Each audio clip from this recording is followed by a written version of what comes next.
Have you ever been treated like you don't even exist by your own family? Like you're just not important enough? Imagine being left out of a family vacation, not because you couldn't go, but because they simply didn't want you there. They didn't even offer an explanation, just excluded you without a second thought. And yet, a few days later, they had the nerve to call asking you to babysit their kids as if you were just their personal helper. I was that person. I wasn't important enough to join the family trip, but when they needed something, they expected me to drop everything and do what they wanted. That's the part that hurt the most. They thought I was disposable, and that's exactly how it felt when they said, "Hey, can you watch the kids for us while we go out?" Like I was just the backup option. The family member you can always count on, because you know they'll say yes. I was blindsided. There I was, sitting alone at home, getting texts from my brother asking me to look after his kids, Troy and Mia, while he and his wife went out and had fun on the family trip that I'd been shut out of. The same family who had no problem excluding me from their plans now suddenly needed me. It wasn't a simple favour. It was more like a demand. And the worst part? No apology, no acknowledgement of the hurt they caused. Just, "Can you do it?" It made me feel like I was some sort of invisible servant. They went off on their vacation, making memories while I was stuck at home, picking up the pieces they left behind. And all I got in return was more responsibility with zero appreciation. But this wasn't just about the babysitting. No, this was bigger. This was about how my family saw me. They didn't value me. They didn't care. I wasn't included when I should have been. I wasn't given any thought or respect. But when they needed something, when they wanted to go out and leave their kids behind, suddenly, I was the one they turned to. Can you relate? Ever had a situation where your family took you for granted, treating you like you were only useful when they needed something? If you've ever been in a similar spot, let me know in the comments below. And trust me, this was just the beginning. The real surprise came when I finally decided to stand up for myself. Growing up, I always felt like I was the one holding everything together. You know that person in every family, the one who keeps the schedule organized, makes sure everyone is fed, remembers birthdays, and fills in the gaps when no one else steps up. That was me. I was Ava, the dependable one. And I didn't mind. I always thought being the one everyone could count on was something to be proud of. In my family, it was always expected that I'd take on the responsibility. My brother Carter, he was the free spirit, the one who lived in the moment and never worried about the details. He had a beautiful wife, Lena, and together they had 2 kids, Troy and Mia. They were both busy with their lives, careers, hobbies, and keeping up with their social circles, while I was the one who made sure things ran smoothly for everyone else. Every family gathering, every birthday party, every holiday. I was the one making sure the meals were on the table, the presents were wrapped, and the kids had something to do. I was good at it. Maybe too good. Everyone came to me for everything, a last-minute babysitter, someone to run errands, or someone to help manage their stress. My dad used to say, "Ava's the glue that holds this family together." I always smiled at that, proud of the title I'd earned. But deep down, I couldn't help but feel like I was being taken for granted. It was as if my role in the family was so obvious, no one ever stopped to think about how I felt. For as long as I could remember, I had been the one to fix problems. Need someone to watch the kids on short notice? Ava would do it. Running late to a dinner? Ava would pick up the slack. Had a family crisis? Ava was there without hesitation. But no one ever asked how I was doing. No one ever considered that I might have a life outside of being their problem solver. I was expected to be available, to drop everything and step in whenever they needed me. I never complained. I loved my family, and I loved helping them. But there came a point where I started to feel like I was invisible, like I wasn't important unless they needed me. And it was starting to sting more than I wanted to admit. My relationship with Carter and Lena had always been close, but it was one-sided. Carter, my older brother, was always the golden child. He could do no wrong in our parents' eyes. He had the career, the family, and the picture-perfect life. Lena, his wife, had seamlessly joined the family dynamic, and soon they were having kids of their own. I loved Troy and Mia. They were my nieces and nephews, but in a way they became an extension of my duties, another responsibility added to the ever-growing pile of things I did for the family. But things had started to change after my dad remarried. When my mother passed away, it was a devastating blow, not just to me, but to the entire family. Dad had been a wreck, and I had to step in more than I'd ever imagined. It wasn't that I minded, it just felt like my own life had to take a back seat while I kept everything from falling apart. I was the one who checked in on Dad every day, made sure his house was still in order, and offered him support. A few years later, my dad met Maria, and before I knew it, they were getting married. At first, I was happy for him. He deserved someone to take care of him, and Maria seemed kind and genuine. But as the months passed, something inside me began to shift. It wasn't just Maria being in the picture. It was how my family, particularly Carter and Lena, reacted. They expected things to stay the same. I was still the one who stepped up. But now, it felt like I was being pushed aside, like I was no longer needed in the way I had been in. Dad was preoccupied with Maria, and Carter, who used to be my closest confidant, seemed more distant. He had his own life, his own family, and suddenly I wasn't the one he turned to anymore.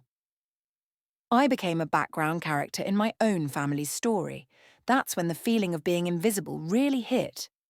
I wasn't just the helper anymore. I wasn't the one people thought of first. I was just there. It wasn't all bad, though. I had my own life to build, my own dreams to chase. But still, there were moments, like when I'd overhear Carter and Lena making plans for a family trip, and they'd never even think to ask if I wanted to come along. It was always assumed that I'd be fine staying home.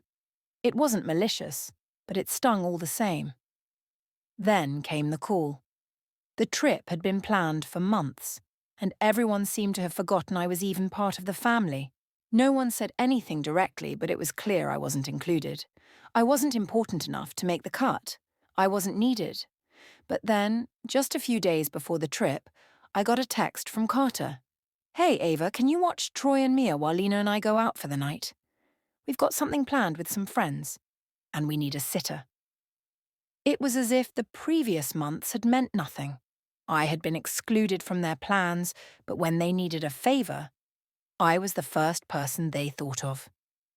It didn't even occur to them to ask if I was okay with it. It wasn't about the babysitting. It was about how easily they expected me to drop everything. They knew I would say yes, because I always had. And that's when I realised just how much I had been taken for granted. It was time to stop being the backup option. And believe me, things were about to change. It started like any other Sunday, coffee in hand, me curled up on the couch while our group family chat buzzed with random updates. Carter was always the first to drop big news there. Birthdays, dinner invites, last-minute changes to plans. He loved being the centre of attention, even if it was just in our little chat group. So when I saw the words family vacation announcement pop up on my screen, I smiled. Finally, something fun to look forward to. I hadn't travelled in a while, and truthfully, I could use the break. My first instinct was to start checking my calendar, maybe even start mentally listing what I'd need to pack, but as I kept reading, that light, giddy feeling quickly dissolved. Booked a 5-night trip to Blue Ridge Cabins, just me, Lena, the kids, Dad, and Maria. Gonna be a great little escape. We've all been needing this. Wait, that was everyone. Everyone except me. I read it again and again, scrolled to make sure I hadn't missed a second message. A follow-up, an Ava, of course you're coming too. But there was nothing. Not a word. At first, I told myself it was a mistake. A typo. Maybe they'd just forgotten to mention that I was included. That Carter, in his usual scatterbrained way, had left out my name unintentionally. I gave it a few hours, waiting for that inevitable correction. I even laughed it off when I replied with a casual, "Sounds fun. Let me know what dates to block off." But the only response I got was a thumbs up emoji from Lena. A thumbs up. like I was a stranger commenting on a post. No one ever said the words, but the message rang loud and clear. You're not coming. It hit me harder than I expected. This wasn't some casual dinner I was being left out of. It was a family vacation. We'd always done them together. Beach houses, weekend lake trips, even day drives. Those were the moments that made us feel connected. I was always a part of it, never the one left behind. So what changed? I tried calling Carter later that evening. I told myself I'd keep it breezy, not confrontational, but when he picked up, his tone was casual, too casual, and I knew immediately he didn't see anything wrong. Hey, I said, trying to keep my voice level. Saw your message about the cabin trip. Looks awesome. Did you guys mean to leave me out? There was a pause. A short, uncomfortable silence that said everything. Oh, yeah. He cleared his throat. We're trying to keep it small this time. Just, a cozy thing. Kids, Dad, Maria. That sort of vibe. I almost didn't know how to respond. That sort of vibe. Like I didn't fit in that vibe anymore. Oh, got it, I said quietly. I didn't want to sound bitter, but I could feel the ache building in my chest. No problem. Just wanted to check. He thanked me for understanding, like I'd done him a favor by not making it weird. And I hung up with a smile in my voice but tears in my throat. That night, I stared at my bedroom ceiling for hours. Not because of the trip itself, I didn't need a cabin in the mountains to feel fulfilled, but because of what it meant. It meant I was no longer part of their inner circle. No longer a default yes when family plans were made. I was the one left out of the group photo before it was even taken. And I kept thinking, what had I done wrong? Had I missed a signal?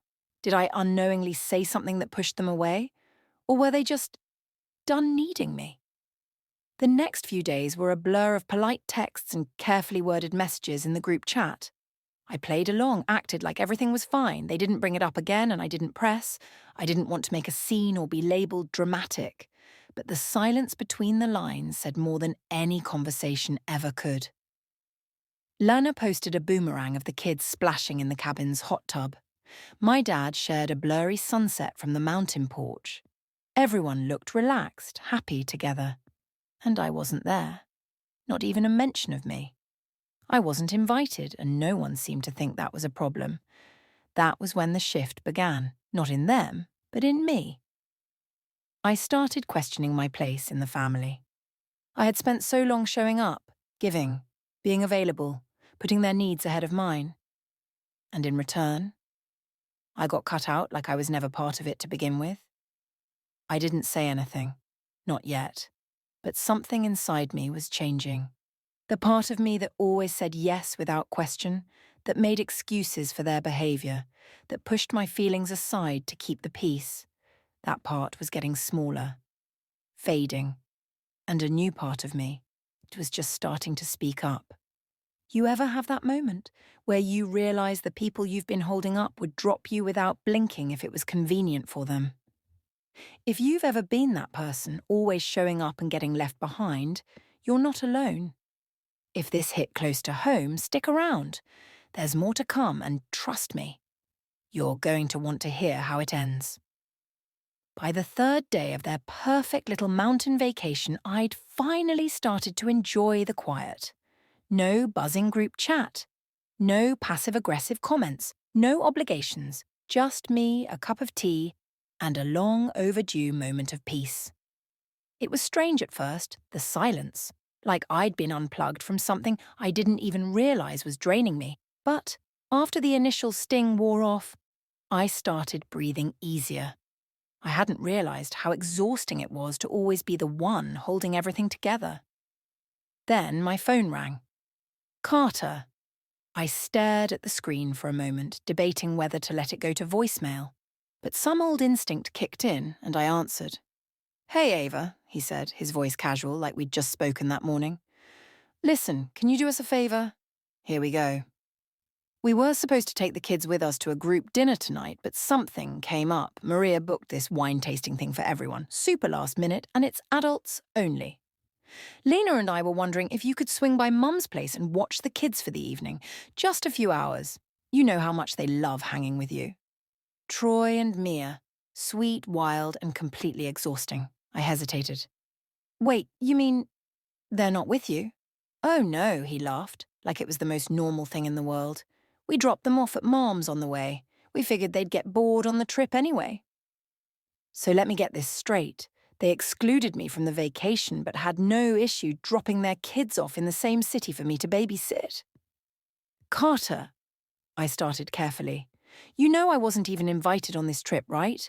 But now I'm being asked to watch your kids while you enjoy it. He sighed. Don't make this a thing, Ava. You're always so good with them. And it's just tonight. Please. And there it was again, that familiar tug, guilt mixed with expectation. The unspoken rule that I'd always be the one to say yes, the one to keep the peace, the one to be there. I didn't want to say yes. Everything inside me screamed no. But I thought about Troy and Mia, and how none of this was their fault. I thought about how saying no would only make me look bitter. Or worse, selfish. So I agreed.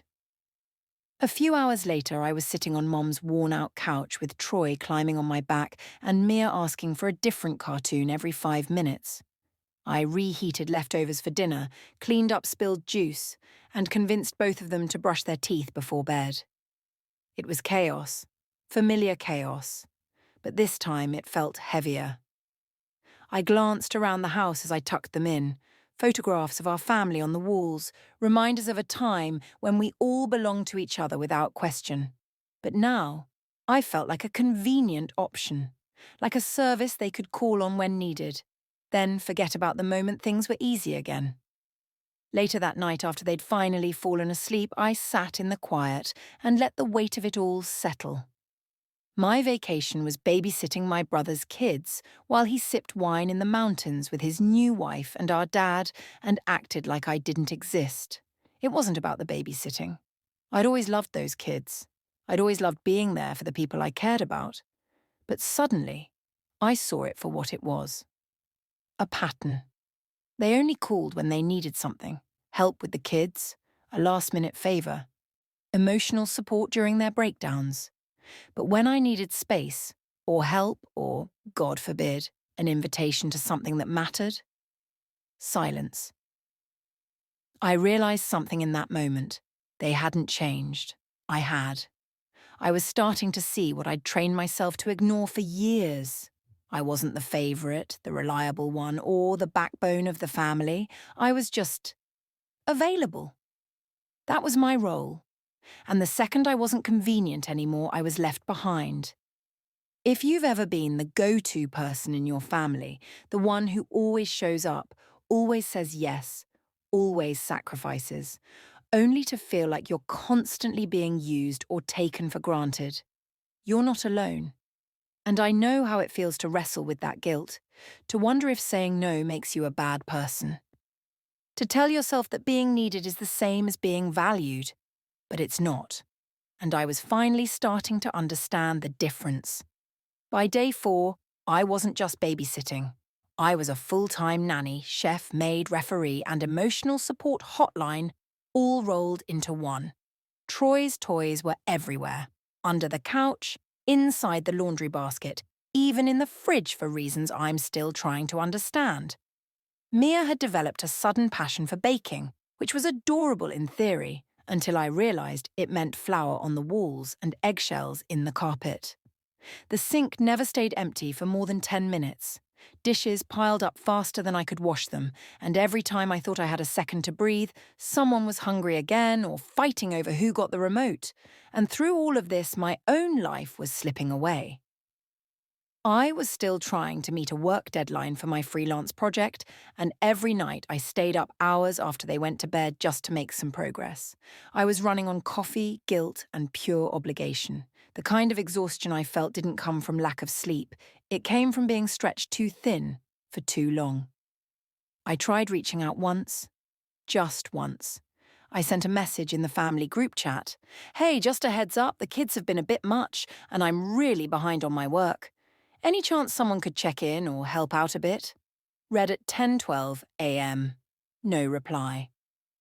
Later that night, Carter posted a photo in the same chat. He and Lena sitting by a lake with glasses of wine in hand. The caption said, "Much needed recharge, no kids, no stress." The irony hit me like a slap. They didn't even think about how that photo would land. Or maybe they did. Maybe they just didn't care. I started to feel something unfamiliar bubbling inside me. Resentment. Not the kind that simmers silently. The kind that claws at you with every little chore, every ignored message, every unreturned favour. I couldn't remember the last time someone had asked me how I was doing. Not really. Not beyond the polite check-ins or vague, "hope you're good" texts.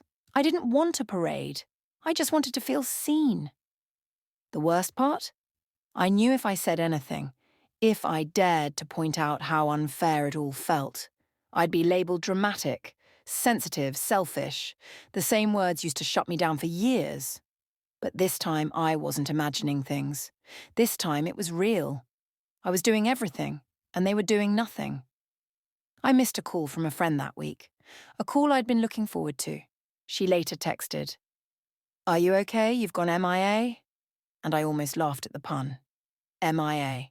Just like Mia, the little girl currently using my phone charger as a jump rope. I replied, "Sorry, just buried under family stuff." But that didn't begin to cover it. I wanted to scream. I wanted to cry. Mostly, I just wanted someone else to take over for one night.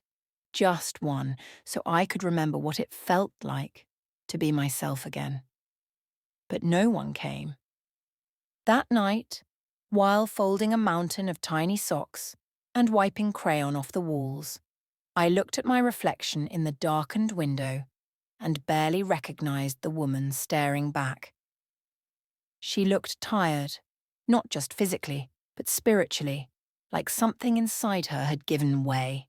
That was my breaking point, not because of any one event, but because the weight had finally become too much. Because when you're constantly the one holding everything up, no one stops to wonder what happens when you fall. And I was falling. Quietly, invisibly, all while everyone else smiled for vacation photos. If you've ever felt like that, burnt out from constantly taking care of everyone else while no one checks on you, you're not alone. Drop a comment below if this resonates. How do you handle it when the people who lean on you forget you're human too? When Carter and Lena finally walked through the door, dragging their matching luggage behind them, I didn't feel relief. I didn't feel warmth. I felt my jaw tighten, my hands stiffen at my sides. The sight of them, sun-kissed, relaxed, smiling, only made the storm inside me rage harder. They were surprised to find the house wasn't spotless. There were cereal bowls in the sink, toys still scattered on the floor, and I hadn't even tried to hide the bags under my eyes. "Hey," Carter said, setting down his suitcase and stretching like he'd just come from a yoga retreat. "Everything okay?" I stared at him, then at Lena, who gave me a casual wave like she hadn't just left me drowning in responsibilities for a week. "You've got some nerve," I said, my voice low and shaky. My patience had worn so thin it was see-through. Carter blinked. "What? You left your kids with me for 5 days without so much as a real thank you. You ignored my messages and then had the audacity to post vacation selfies like nothing was wrong." Lena raised an eyebrow. "We thought you didn't mind. You've always been great with the kids. And that gives you the right to dump your entire life on me while you sip cocktails by the lake," I snapped. "You didn't even ask me properly. You told me. Like I'm your built-in babysitter. Like my time, my work, my life doesn't matter." Carter looked genuinely confused, like this was all new to him. "Ava, we just needed a break. You've always helped out before." "Yeah," I shot back. "I've always helped because I thought that's what family did. But this wasn't help. This was exploitation." I could feel my voice rising with every word. The years of brushing things off, of biting my tongue, of keeping the peace. It all boiled over. You act like I don't have a life of my own, like my needs come second, or third, or not at all. I was exhausted, Carter. I was drowning, and not one of you even noticed. Lena stepped forward, arms crossed. "We didn't ask you to go overboard. You could have said no." I laughed bitterly. "Say no. And have the entire family whisper about how difficult I'm being. Be labelled selfish or dramatic. You and I both know how that would have gone. You rely on the fact that I don't say no, that I never complain, that I just take it. The room was quiet for a beat. Carter looked like he didn't know what to say. I'm not doing it anymore, I said, this time more firmly. I'm done being the reliable one if it means being the used one. I love Troy and Mia, but I am not your maid. I'm not your backup plan. And I will not let you treat me like this again. Lena scoffed slightly, like she couldn't believe I was making such a big deal out of it. Carter, for once, actually looked ashamed. You could have just told us sooner, he muttered. I did, I replied. You just weren't listening. It wasn't about the kids. It wasn't even about the trip. It was about years of this, of being the dependable one, the fixer, the quiet support that no one ever thought to support back. And standing there, finally speaking my truth, I felt a strange sense of freedom, like I'd just stepped out of a cage I didn't realize I was in. I picked up my bag and headed for the door. I need space. I'm taking a break from all of this. Don't call me unless it's an emergency, and if you ever need someone to babysit again, I paused, looking them both in the eye. Hire a nanny. And with that, I left. It's strange how quiet life feels when you finally stop saying yes to everyone. The day after I walked out, I didn't hear from Carter or Lena. No guilt-tripping texts, no panicked calls, just silence. And for the first time in years, I welcomed it. I spent that morning in a cafe with no schedule, no responsibilities tugging at my sleeve. I sipped my coffee slowly, savouring the silence like it was a luxury I'd forgotten I deserved. For once, I was thinking about me, what I needed, what I wanted. That was the beginning. The next few days, I stayed off the family group chat. I muted it entirely. I stopped checking in. No more unsolicited advice, no more, can you swing by and help me with this, or can you pick up the kids after school? I had drawn a line, and I was determined not to step back over it. Then Carter finally called. He sounded uncertain, like someone trying to fix something without the right tools. Hey, just wanted to check in. You okay? I almost laughed. I'm fine, Carter. Better than fine, actually. There was a pause. Look, I know we've leaned on you a lot, and maybe we didn't realize how much. I let the silence stretch for a moment. You didn't, but I did. And I've made my decision. He waited, probably expecting me to soften to offer a compromise. I've given enough, I said calmly but clearly. If you want my help, you'll have to treat me like I matter, like my time, my energy, and my boundaries mean something. Another pause. Then, that's fair. It wasn't dramatic. No tears, no shouting, just truth. And it was enough. Over the next few weeks, I kept my distance. Not out of spite, but for healing. I started doing things I'd always put off. I signed up for a painting class. I reconnected with friends I hadn't seen in years. I even started going for evening walks, something so simple, but it made me feel grounded again. Slowly the fog lifted. The guilt that used to haunt me when I said no began to fade. I realized how often I'd confused being dependable with being disposable. And I promised myself I would never blur those lines again. To my surprise, the family began to adjust. Lena reached out, awkwardly, but genuinely. She apologized, admitted that they took me for granted, even offered to take me out for dinner. Carter, too, became more mindful. He asked before assuming. He listened more than he talked. But I didn't rush back into my old role. This time I was clear about what I could offer and when, and if something didn't work for me, I said no. Guilt-free. I wasn't angry anymore. I was awake to my worth, my limits, my power, and with every small act of self-respect, I felt lighter, stronger, whole. Looking back, I used to think love meant saying yes, even when it hurt. I thought being the reliable one meant I had to stretch myself thin to hold everyone together. But I've learned something much deeper since then. Boundaries aren't walls to keep people out. They're doors that teach people how to treat you right. My family didn't set out to take advantage of me, but they did. And I let them, for far too long. I convinced myself that being needed was the same as being valued. But needing someone and appreciating them are not the same. It took exhaustion, frustration, and finally, a breaking point for me to realize that I wasn't living my life. I was managing everyone else's. And the truth is, people will keep taking as long as you keep giving without limits. It's not about being selfish. It's about being whole. And once I finally said enough, the world didn't fall apart. Instead, for the first time in a long while, it started falling into place. Now, I don't apologize for choosing myself. I don't feel guilty for protecting my peace. And I know now, love doesn't mean overextending. It means mutual respect. That's the lesson I'll carry with me, and the one I hope you do too. My journey showed that even family can take advantage of you if you let them. But in the end, it's your life, and you deserve to live it on your terms. Have you ever had to set boundaries with your family or someone close? Drop a comment below. I'd love to hear your story.